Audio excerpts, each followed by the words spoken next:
Hey Glendale, I'm Elise Fowler. And I'm Jonah Hemingway. On this episode, we take a look at the fall musical, a historic train, and a local cafe. All of this and more on the 4th episode of the Glendale 411.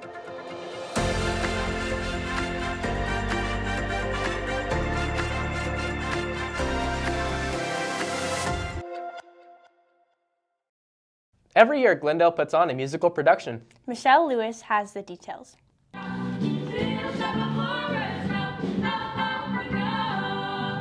This fall, Glendale's theater department put on a production of Little Shop of Horrors. Little Shop of Horrors was a musical that was done in the early 80s.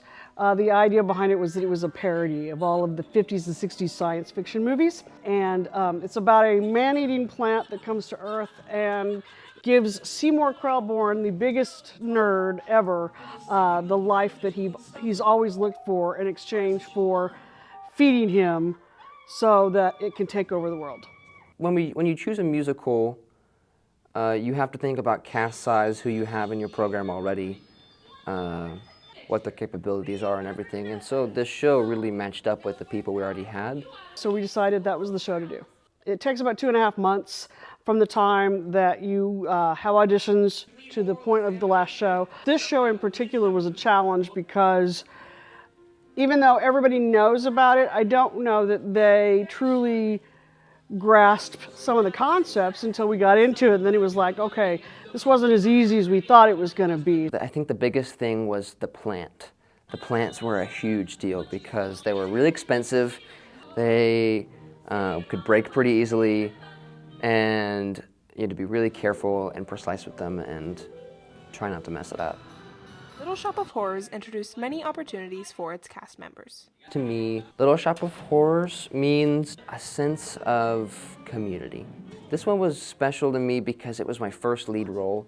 It was my first shot at big responsibility, making a family, and making something that you're proud of at the end is really fun. And the students have had an experience that they will remember the rest of their lives. For that moment in time, they had an unforgettable experience that changed them forever. And if I can do that for all the students that went through here and the ones to come, then I've achieved the legacy that I'm looking for.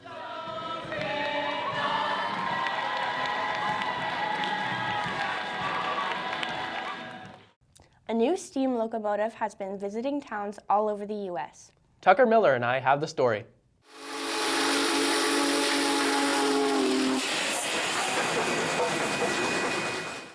Union Pacific Railway has made railroad history after recently restoring the world's largest steam locomotive back to operating condition. Otherwise known as the Big Boy, UP 4014 is one of 25 Big Boys built for the Union Pacific back in 1941. Only 7 still exist, leaving 4014 the only one in operating condition. This locomotive has been drawing large crowds from all over the world. We found it here in central Arkansas and eastern Oklahoma.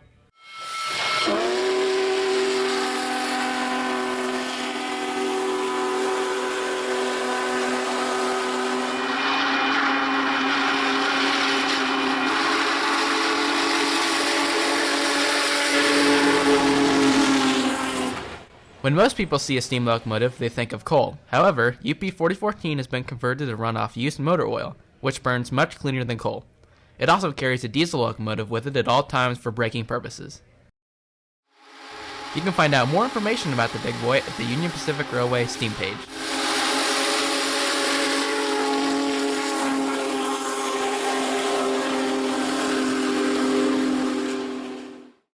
A Glendale senior has recently committed to Pittsburg State to continue her volleyball career. Georgia Horsch and Katie Blades report. Jaden Sanford is attending Pitt State next year. I have committed to play volleyball at Pittsburg State University in Pittsburg, Kansas. I am super excited to continue my volleyball career at PSU. I met the coaches at this showcase camp and I really loved their fire and their energy, and that's the kind of player that I am, and so it kind of just matched me and I really like it there. Jaden is going to do excellent at Pitt State. I think she fits very well into their program, works so hard, and I hope that she can get on the court and do well there. Her greatest asset was probably just her leadership skills and her drive to want to play and her drive to want to win. Playing Glendale volleyball has taught me a lot about leadership. It's really caused me to grow as a person and as a leader in the classroom and on the court. When a senior is stepping on the court, they need to be the best all-around player, the best leader on the team. She went above and beyond those expectations. We were really proud of her. Volleyball means a lot to me. More than just a sport, it's the way I express myself. Branson has a new way to stay warm this holiday season. Gavin Billier and Natalie Lurcoy stopped by. Branson welcomes its first ever cat cafe located off of Highway 165. Mochas and Meows has drawn a lot of attention from the cat lovers of the Ozarks.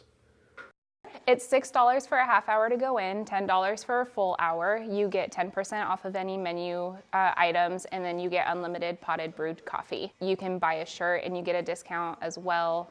The money you pay to go into the cat lounge goes towards the cat lounge, so it helps with expenses and stuff. When you're in there, if you fall in love with a cat, you can adopt one of the cats, and it's $125 to adopt one of the cats.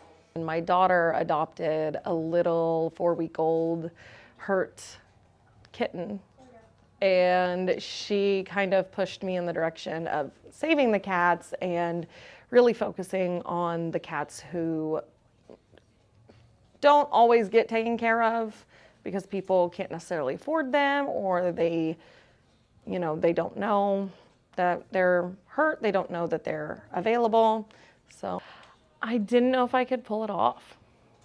I had a lot of resistance in the beginning, and people didn't quite understand my concept. A lot of people thought I was making it up. They'd never heard of a cat cafe. And I didn't know what to expect, but I wasn't willing to let go of it until I figured it out. We've been busy, I would say. Very steady. We have not had a lot of very clear downtime. It seems people love it all day, which is great.